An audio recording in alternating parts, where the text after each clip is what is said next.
This is exactly right.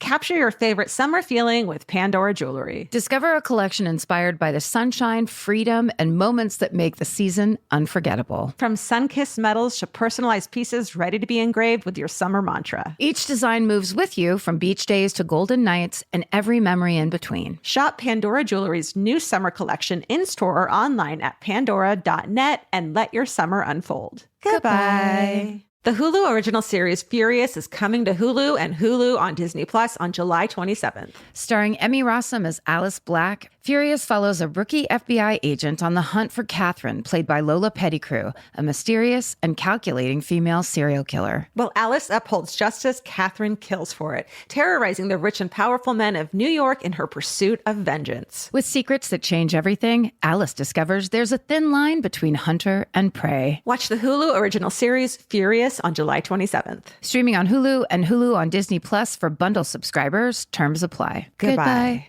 Sometimes the hardest part of therapy is just getting started. For real, which is why having help that's flexible, accessible, and easy to fit into your life matters. And that's exactly what Talkspace is designed for. Talkspace therapy and psychiatry is covered by most insurers, and most insured members pay a copay of $0. Part of the mission of Talkspace is to provide quality care that is accessible and affordable, whether or not you're insured. Talkspace has really made it just a kind of no-brainer to try therapy. If you're nervous about talking to someone, if you're nervous about the money, if you're nervous about leaving the house, you don't have to deal with any of that. They have covered it. And for me, like, that is best way to get into therapy. Take all the what ifs out. You know you got to do it. You know you do. As a listener of this podcast, you'll get $80 off of your first month with Talkspace when you go to Talkspace.com/MFM and enter promo code SPACE80. That's SPACE80. To match with a licensed therapist today, go to Talkspace.com/MFM and enter promo code SPACE80. Goodbye.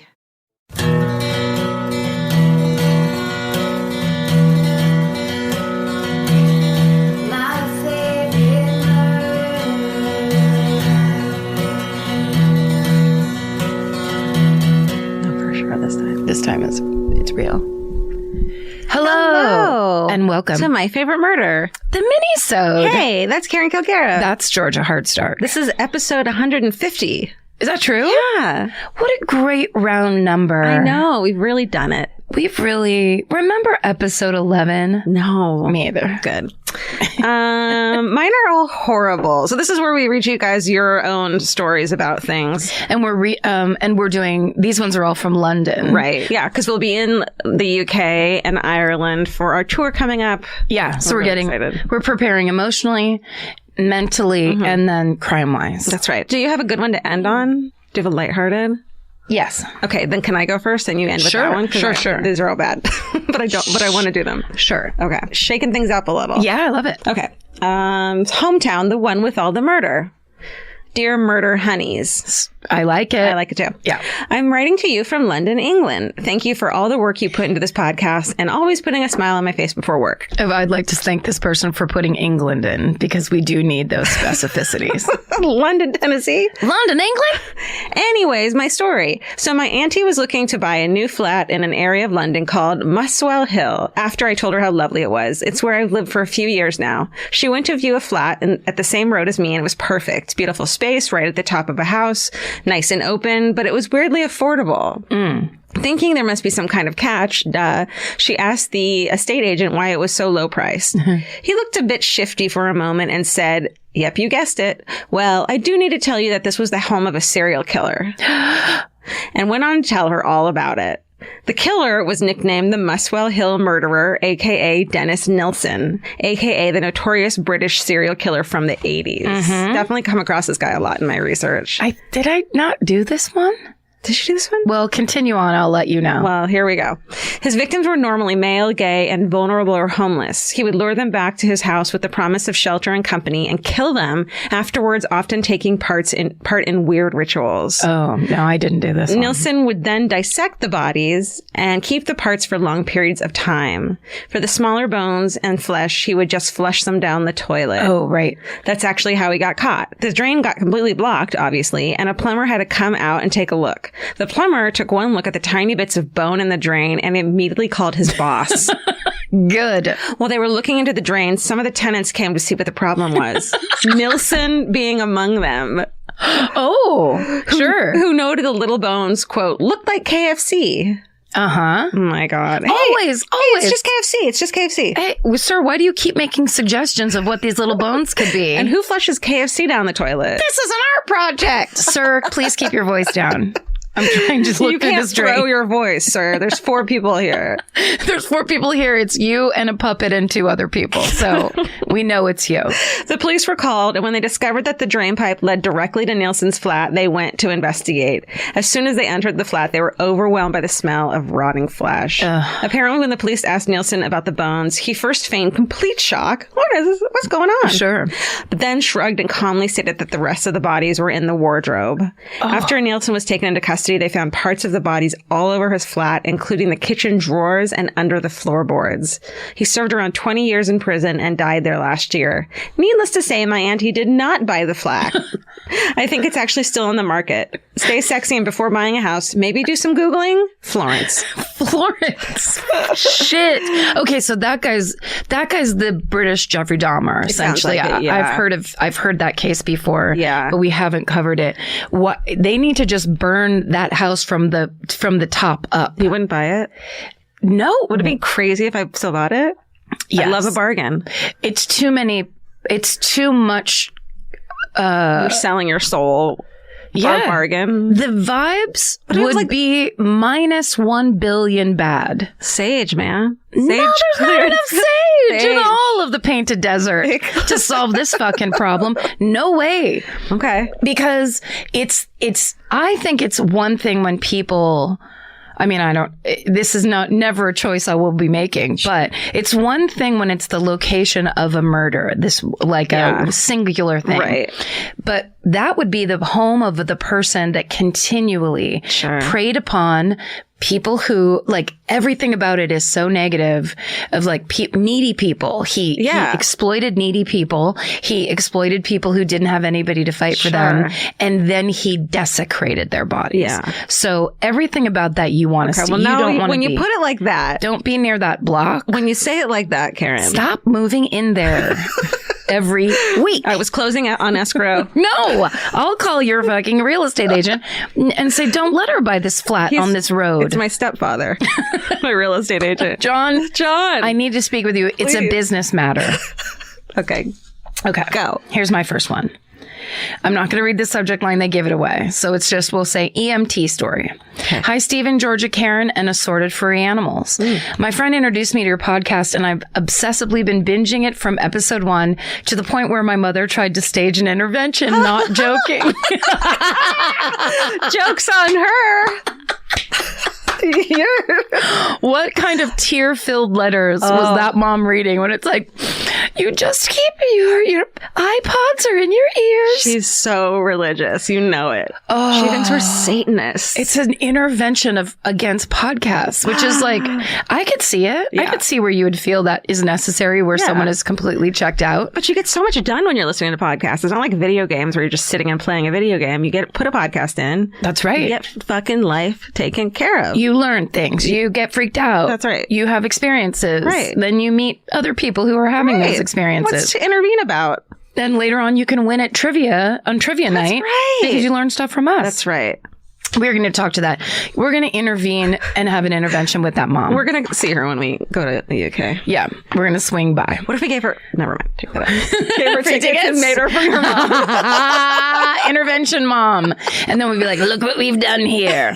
Okay. I've lived in North London all my 18 years of life. 18. Aww. So it's basically, she's being a sulky teen and the mom's like, stop ignoring me. Okay, that's fair. I don't know whose side to be on anymore. I'm on her mom's side. I'm probably her mom's age, so I'm on her side now. We're going to be like, oh my God, do you remember Duran Duran? Also, here's why your child likes to listen to this shit. It's good. Okay. I've lived in North London all my 18 years of life and have yet experienced an acute lack of murders. And yet have experienced an acute lack of murders. Yeah, I added like 3 extra words in that are not there. That's how well I know you. I figured it out. Thank you. yet have experienced an acute lack of murders. Can you see through this piece of paper? Okay. That being said, after listening to your minisode from around a year ago on EMT stories, I asked my dad if he had any fun stories he could tell me from his early trainee doctor days. My parents are both doctors and fell in love during long nights working in A&E, which I made Stephen look up, and it's accident and emergency, which is the British version of an emergency room. And everyone knows the most romantic place in a hospital you could possibly be in. Where anything can happen at any time. Yeah. And you're a doctor, so you don't sleep and you don't eat. You basically don't do anything but be a doctor and be in doctor school. Yeah. And then, now there's this other hot doctor that's kind of on the same level as you, going through all the same shit. Yeah. Oh my God, this is the love to last a lifetime. Reading this email, I got excited, like I had a crush on them as well. Okay, so they were bonding over their warped sense of humor. Cute. Plus. Yes. We want these people at our live show. Yeah. He said that there had been many gunshot wounds. A boy and here in America, we're like, Yeah. But over there, they're like, holy fuck. Not great, but. Yeah, no, not great. A boy with his legs split open from scaling a fence. Oh. Yay. A man who came in with a blocked nose that he had for 24 years. What?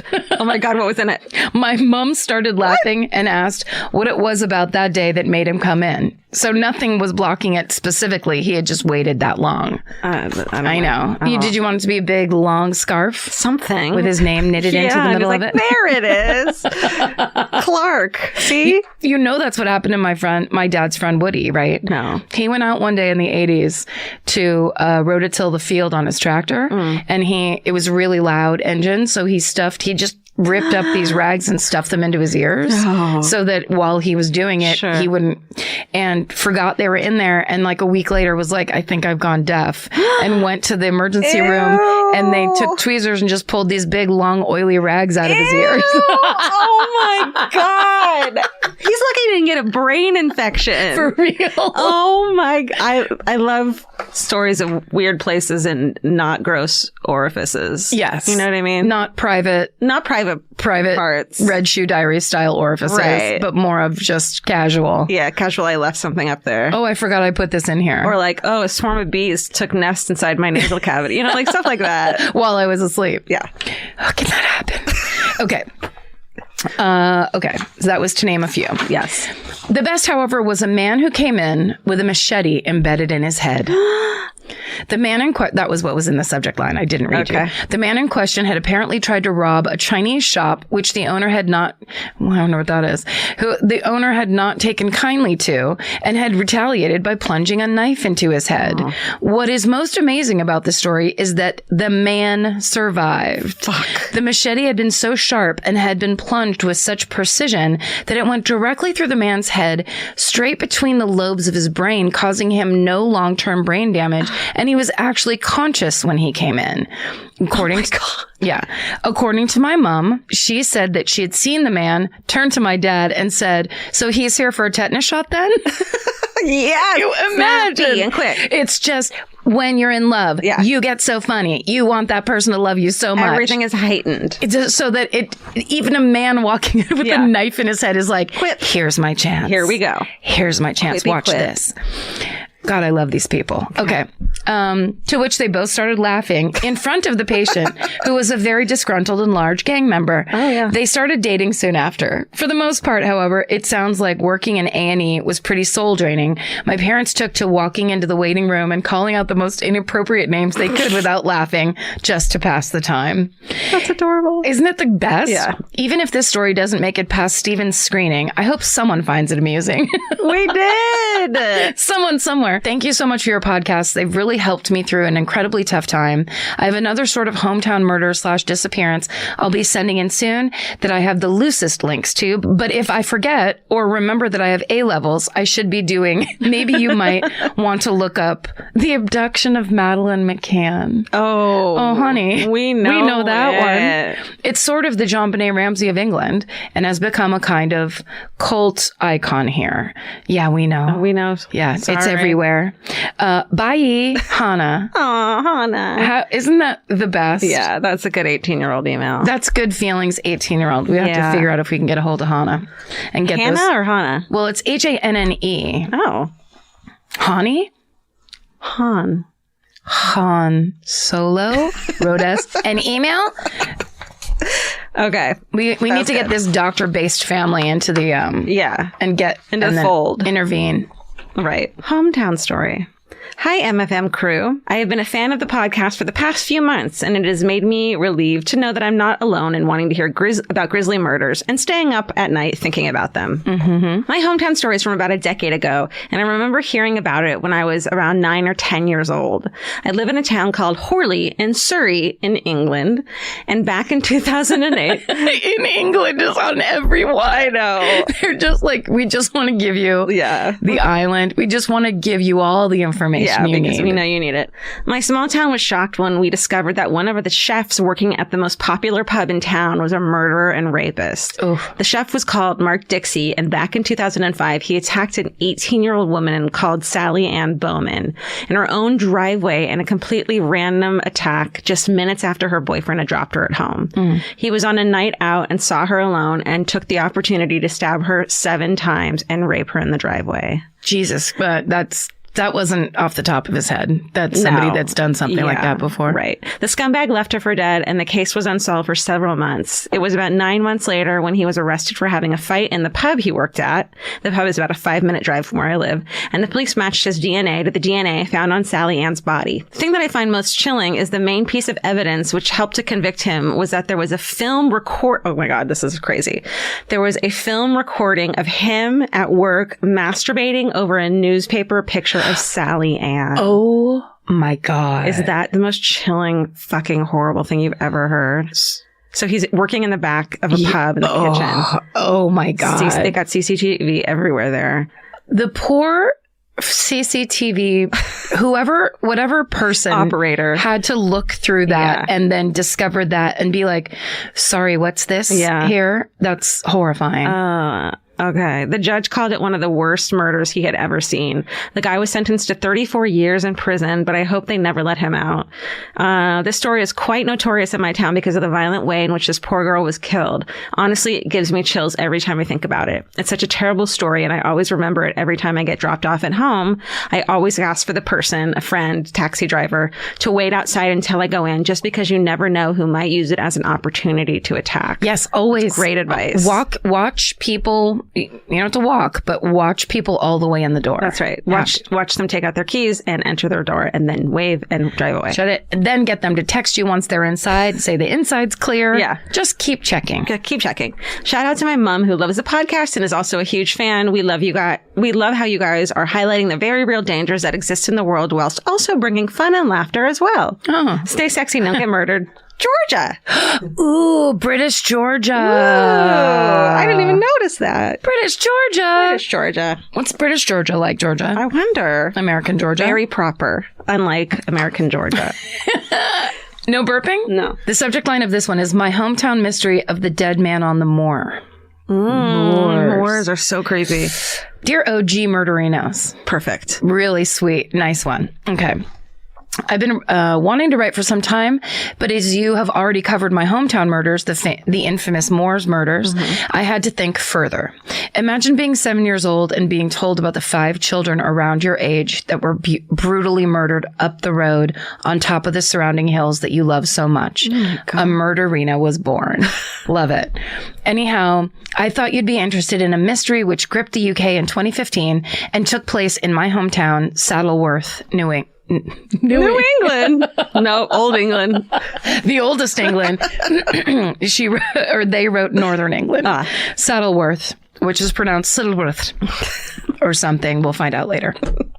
In the morning of the 12th of December 2015, an older-looking man was found dead on a path above Dovestone Reservoir, lying perfectly straight in the path with his arms across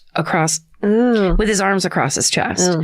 It was freezing and the rain was torrential, but he wore light clothes for the weather. He had no identification on him at all or any personal artifacts that would tell people who he was or why he was here. He did have a 130 pounds, all in 10-pound notes, 3 train tickets from London to Manchester the day before, and a small blue cardboard medicine box. The label was printed in both English and Urdu, so all pretty weird clues, and no one knew who he was. No one was able to identify him. Even with a sketch of his face on the news, he was a mystery. The people at the morgue called him Neil, because apparently he looked like a Neil. That was in quotes. And Dovestone after the name of the reservoir where he was found. Police got to work investigating Neil, checking CCTV at the train stations and asking around the village. He had walked into the Clarence pub where I had my first ever job as the worst fucking ever waitress known to person kind. Love it. Really want to hear those stories. Yeah. Anyway, he asked how to quote, get to the top of the mountain, meaning the hillside of the moorland. The staff warned the man that he wouldn't get there and back before dark, but he asked them to repeat the directions and left anyway. Weird. Sounds like suicide, right? Well, even weirder. He died from strychnine poisoning, an archaic poison written about in Agatha Christie novels and currently banned in the European Union. Doesn't it sound like he's trying to establish an alibi by going in there and saying, tell me how to get to this weird place? To this one specific place. Now tell me again. Like, that sounds like you're going to remember me. Yeah, maybe. Maybe someone's following him. Oh, maybe. Okay. But why not just then say, while you tell me these directions, I have also another piece of information. Okay. Yeah, I could keep going. No, there's a lot of, okay. Why would someone kill themselves like that? And how did he even get that poison when it's banned over the whole continent? And by now, his face was all over the news in the UK. Why had no one come forward to identify him? In an autopsy, a titanium plate was found attached to his left femur. Strangely, it didn't have a serial number, but was branded by a company found in Pakistan. Through this, police managed to identify him as David Leighton, so not a Neil, and saw that was on the page, and saw that he had flown 4,000 miles from Lahore, Pakistan, 2 days before he was found dead on a path on Saddleworth Moor. Police found out more about his identity, but until this day, no one knows the truth about his death. Did he return to the UK specifically to die by suicide? Then, why did he come to Saddleworth Moor? Why use strychnine? Who knows? Not me, in all caps. Thank you so much for all that you do. Me and my partner love listening to your podcast and love being in the internet sub-communities that are only possible because of you both. Shout out to Macabarinos and Smokerinos. Smokerinos. Stay sexy and stay the fuck off the moors, Abby. Wow. So I like this one because it's recent and it's unsolved. Yeah. And it's like, this is the mystery. This is the culture we're going into. Totally. It's like, this is on Murderino's minds of what the hell was that? Yeah. And also to be found on the path, like perfectly. Arms crossed, like placed. Yeah. Because if it was strychnine, they're saying, he has convulsions and stuff. You would have writhed about and been in a lot of pain. You're right. So if you died, you would die, right? Like kind of fucked up looking, like mid-seizure style. Did someone come along and do that? Yes, like, there's no way. And also the rain, I bet, prevented any kind of, like, if there were fingerprints anywhere. Yeah, totally. Ooh, yeah, so that one's chilling. Thanks, Abby. This podcast is brought to you by Squarespace. Every successful small business starts with someone saying, I wonder if people would actually buy this. Squarespace gives you everything you need to find out. From consultations to events and experiences, you can showcase your skills with a customizable website designed to attract clients and grow your business. With Squarespace's collection of cutting-edge design tools, anyone can build a beautiful, professional online presence that perfectly fits their brand or business. Get paid on time with professional invoices and online payments. Plus, streamline your workflow with built-in appointment scheduling and email marketing tools. Head to squarespace.com/murder for a free trial. And when you're ready to launch, use offer code MURDER to save 10% off your first purchase of a website or domain. Goodbye. You know your favorite summer clothes by what actually makes it into your suitcase. Find the outfits you'll wear all season long at Quince. Quince's 100% European linen pants, dresses, and tops are the pieces you'll reach for all summer long. They're lightweight, effortless to style, and they start at just $32. Their denim is soft and comfortable, and their organic cotton sweaters are perfect for layering when evenings get cold. Quince's beautiful 14-karat gold jewelry adds a subtle finishing touch. So I just went to Italy, and you bet I brought my 100% European linen scoop neck midi dress along with me in the color of floral waterfall, and I wore that thing all over Italy. It was like the perfect day to night. It just looked so pretty. And I felt like I looked sophisticated while still being comfortable. Make your summer wardrobe feel easier. Head to quince.com/MFM for free shipping and 365-day returns. Go to QUINCE.com/MFM for free shipping and 365-day returns. Quince.com/MFM. Goodbye. Every piece of furniture you own has a story. Sometimes it's an heirloom, and sometimes it came with the house because it was too heavy to move. If you're ready to start a new chapter with your home decor, there's Article. Article makes it effortless to create a stylish, long-lasting home at an unbeatable price. They take great care in curating their collection, focusing on pieces that stand the test of time. We've talked about Article for a long time. There are pieces in that catalog that are so affordable that are room changers. And if you go through there and there's like a little something you don't even realize you need it until you see how they have stuff set up or what style combinations that they're doing, where they do the boho chic, there's mid-century, it's a little bit modern, it's something new. Like there's so many choices in there and it's not going to break the bank. As someone who's interested in tons of different styles and time periods, Article covers them all in one place. I love that. I know I've mentioned already how much I love my entryway table, but I swear to God, because the path that it's on, I pass it 4 times a day, and I love it more every time. Article is offering our listeners $50 off your first purchase of $100 or more. To claim, visit article.com/murder, and the discount will be automatically applied at checkout. That's article.com/murder for $50 off your first purchase of $100 or more. Goodbye. Okay, I'm not going to tell you the name of this one. Okay. MFM Team & Co. Sorry. I have to get my things together before I screw it all up. Okay. MFM Team & Company. Nice. That's good. I'm going to get straight to the good stuff. Good. Back in the 1970s, my dad and his family lived in Cambridge, and even though he was 20 or 21, he was still living at home. And then it says, the dream? While he was dating my mom, who he met at a 6th form social. And then, thankfully for us, they wrote prom for the American audience. Yes, thank you. Thank you, because that does not sound like prom. No. The previous year. Anyway, during 1974 and 75, the city was on high alert because some chap decided to break into people's homes and rape them. She called him a chap. She did call him a chap. It's a different culture. Yes. He would then don a long blonde wig and do a runner. That means he took off.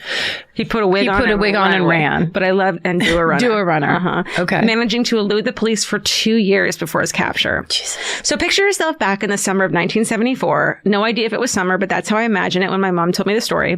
And my dad's younger sister, also still living at home, is hanging out in the garden of their home, which was on the outskirts of Cambridge, and talking to the very affable son of their neighbors about, quote, these awful attacks happening to women in Cambridge and how bad it was, etc., etc. The neighbor's son agreed with her and discussed it for a while before finishing the conversation and going about their days. Can you take a guess? And a long blonde hair is on his sweater or something like that. No. Oh. Cut to a few months later when she found out Cut to a few months later when she found out she was shooting the shit with none other than the Cambridge rapist himself about his attacks. Holy fuck. I mean, seriously. Anyway, that's my parents' hometown murder. Loving the podcast. It's literally my dream listening, and so nice to feel like part of the MFM community. Oh. Stay sexy and don't trust your neighborhood kids. Sophia. Good advice, Sophia. Oh my God. Oh, I love that idea that they're just in their British back gardens, hanging over the fence and being British, drinking tea over the fence. Yeah. And having crumpets over the fence, and fucking boom, it's that person. guy. I'm so scared. Can you believe this stuff is happening? Me, I'm scared too, and I'm not even a thing. That's how creepy these psychopaths are. Right. You can't tell. You can't. The hair on the back of your arms probably won't go up because it's not long blonde hair. Because ew, the long blonde hair on the back of your arm goes up. Yeah. Oh, it's wow. The 70s, man. Okay. Okay. Last one. The last one. It's a half and half of a story and then some information, which I enjoy. Okay. Or like. It just says hometown story. Hey, Huns. I'm on a holiday with my parents and recently listened to your Crowd Crush episode. That was the one from the Who concert. Oh, yeah. Remember, I think Cincinnati. That was fucked up. Yeah, so fucked up. I was telling my parents about it, and my mom told us about an experience she had when she was a young thing. In the mid 70s, she went to a T-Rex concert in London. Yes. And it was a tiny venue, and there was a large crowd. People at the front would get crushed against the stage and pass out, so the security staff would just pluck them up and take them outside the venue. Jesus. My granddad arrived to pick my mom up and was surprised to find rows of unconscious young women laid out on the pavement outside. God. He saw them coming around, looking confused, getting up, and stumbling right back on inside. What the fuck? Apparently, this was good crowd control solution in the 70s, and no one thought that anything bad would happen to an unconscious woman just left out on the street. Oh my God. My mom said she and her friend had seen how mad it was at the front, so hung back a bit, which was probably a good idea. Yeah, a very good idea. But also, they saw T-Rex live. Dude. Real time. Amazing. Unbelievable. Yeah. Okay. At a small venue. Yeah. Okay. As a sidebar, I just want to thank you guys for how open you are with talking about mental health and therapy. Last year, my younger sister was hospitalized as she was suicidal, and my repressed English parents had to go from zero to trying to understand this real quick. Aww. You helped me see that therapy is normal and important, and I've spoken to my parents a lot about it. I've seen them grow from depression does not exist to making sure I choose a healthcare policy with extensive mental health coverage. Yay. We now have open and honest conversations for the first time in my life, and they've pushed me to seek help myself, telling me, well, your American murder ladies say it's good, so you should listen to them. Oh no. Oh my God. I've been seeing my psychologist for a few weeks now, and she's helped me so much already. We went through a lot of shit last year as a family, but we are starting to see life become more hopeful again. My sister is out of the hospital and in rehab, and where she's thriving. Yay. I guess I just want to say thank you for making me laugh during the worst months of my life and for helping me find the words to explain to my parents why it's good to talk to a professional. Also, Karen, as a fellow big-boobed lady, my girlfriends constantly harass my boobs. I feel ya. I've come to accept it as part of my life.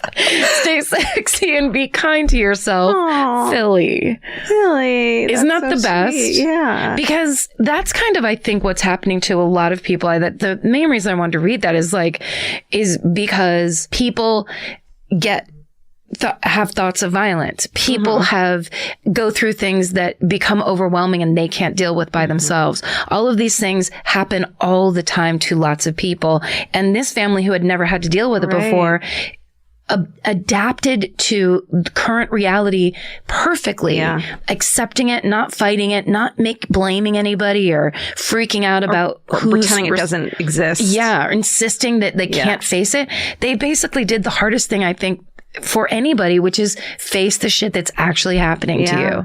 And they did it, and they're continuing to do it. I mean, the idea that we get any credit at all is lovely, and we like to be part of your story. Yeah, we'll take it. We'll take anything, but you guys are the ones doing the hard work, and it's very cool because that's the way. Yeah. That's the way through it. And please say hi to your sister for us. Yeah, we're proud of you guys. Yeah, you're all doing really good. That's awesome. Yeah. Send us any story you feel like writing. Yeah. You know, we'll read it. If your story has a beginning, a middle, and an end, you know, maybe some kind of interesting shit in the middle too. Try to connect it to something, but still, we'd like to read it. Yeah, send it to myfavouritemurder@gmail. Thanks for listening, guys. We can't wait to see you, Ireland and UK. Yay! It's so exciting. Yes. Stay sexy. And don't get murdered. Goodbye. Elvis, do you want a cookie? Capture your favorite summer feeling with Pandora Jewelry. Discover a collection inspired by the sunshine, freedom, and moments that make the season unforgettable. From sun-kissed metals to personalized pieces ready to be engraved with your summer mantra. Each design moves with you, from beach days to golden nights and every memory in between. Shop Pandora Jewelry's new summer collection in-store or online at pandora.net and let your summer unfold. Goodbye. This may surprise you, but clothes that feel good and look good don't have to be mutually exclusive. Designs that make you feel as good as you look is what Hill House is known for. Hill House Home invented the viral nap dress. Hill House makes fun, versatile fashion that elevates your look. I now own 3 nap dresses. I love them. They're so comfy and cute. Pockets for days.